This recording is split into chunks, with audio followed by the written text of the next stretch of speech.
Good morning student, मेरा नाम रेणुका दीवान है और आज मैं क्वेश्चंस करा रही हूँ बीटा फंक्शन पर बेस्ड।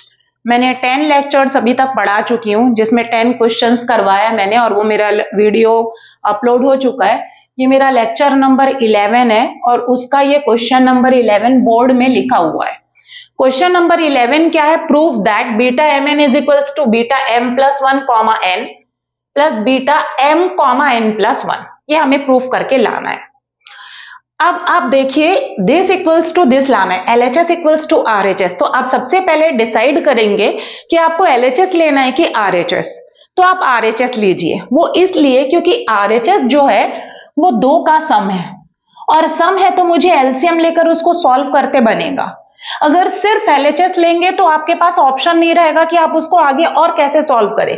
तो सबसे पहले आप डिसाइड करेंगे कि आपको एलएचएस चूज करना है कि आरएचएस। तो आप आरएचएस लीजिए क्योंकि इन दोनों के बीच में सम है तो आपको एलसीएम लेते और सॉल्व करते बनेगा।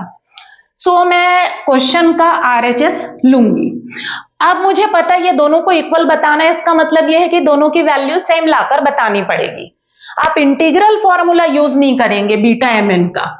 Beta M n equals to जो आपका स्टैंडर्ड फॉर्मूला है, इंटीग्रेशन 0 से 1 एक्स की power m minus 1 minus x की पावर n माइनस 1 dx, ये फॉर्मूला यूज नहीं करेंगे क्योंकि ये फॉर्मूला यूज करेंगे तो आपका x अननोन वेरिएबल आ जाएगा।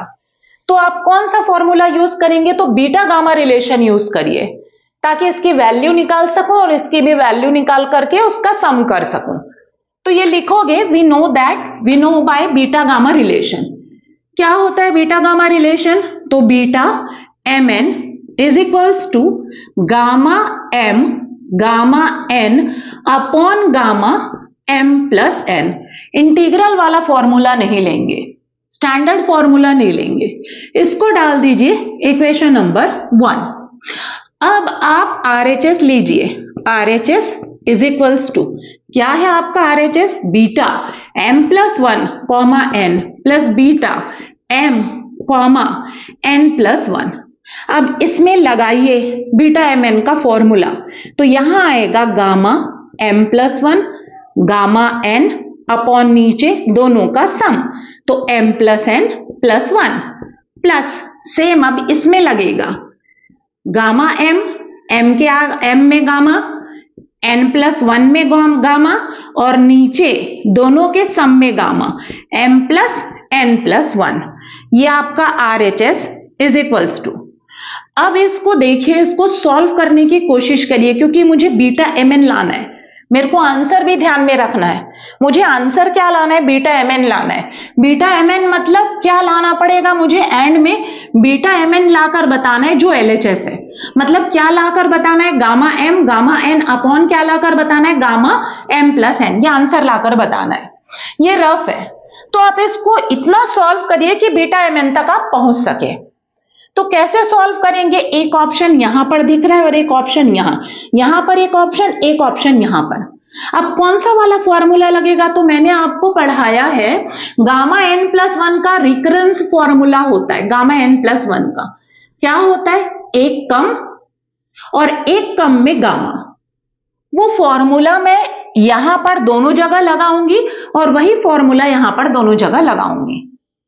फिर उसके बाद उसको सॉल्व करूंगी एलसीएम लेकर, तो ऑटोमेटिकली हमारा आंसर बीटा एम एन के फॉर्म में आ जाएगा। तो यहां सॉल्व कर रही हूं आरएचएस इज इक्वल्स टू, यहां पर गामा एम प्लस 1 है।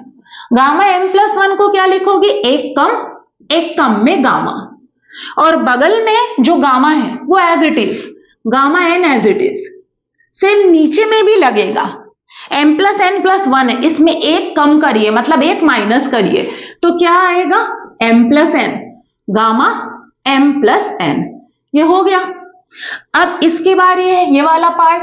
Gamma m as it is, gamma n plus 1 है, गामा n प्लस 1 में लगाएंगे यही वाला रिकरेंस फॉर्मूला, तो एक कम और एक कम में गामा। वही नीचे वाले में भी लगाएंगे, m प्लस एन प्लस 1 है, इसमें एक माइनस करेंगे तो m प्लस एन आएगा और गामा m प्लस एन ये आएगा। तो क्या आएगा? m plus n gamma m plus n. अब देखिए इसमें क्या क्या कॉमन है, अब इसको सिंप्लीफाई करना है। या तो एलसीएम लीजिए या इसको सिंप्लीफाई करिए। ऊपर गामा एन, यहां पर भी gamma n common, m plus n gamma M plus n, m plus n gamma M plus n, ये कॉमन है, इसको कॉमन ले लीजिए। जिस जिस को मैंने टिक किया है वो सभी चीजें कॉमन है, इसको आप कॉमन ले लीजिए। तो न्यूमरेटर से गामा एन और डिनोमिनेटर से m plus n gamma M plus n, ये निकलेगा। तो यहां क्या बचेगा, पहले वाले में एम और दूसरे वाले में प्लस एन बचेगा। ये न्यूमरेटर का एम प्लस एन डिनोमिनेटर के एम प्लस एन से कैंसिल हो जाएगा। तो आपका आया क्या ऊपर, gamma N upon gamma M plus N. और ये मैं आरएचएस को सॉल्व कर रही हूं और ये पूरा किसके इक्वल है मुझे पता है, बीटा एम एन का फॉर्मूला, ये बीटा गामा रिलेशन। तो RHS is equals to beta M N आया और बीटा एम एन क्या दिया हुआ है क्वेश्चन में, LHS। दैट मीन्स मैं RHS लेकर चली राइट हैंड साइड और किसके इक्वल आया, उसको सॉल्व करने से लेफ्ट हैंड साइड के इक्वल आया। सो ये मेरा लेक्चर नंबर 11 था जिसका क्वेश्चन नंबर 11 ये कंप्लीट हुआ। मैं नेक्स्ट लेक्चर में अगला क्वेश्चन कराऊंगी। So thank you students.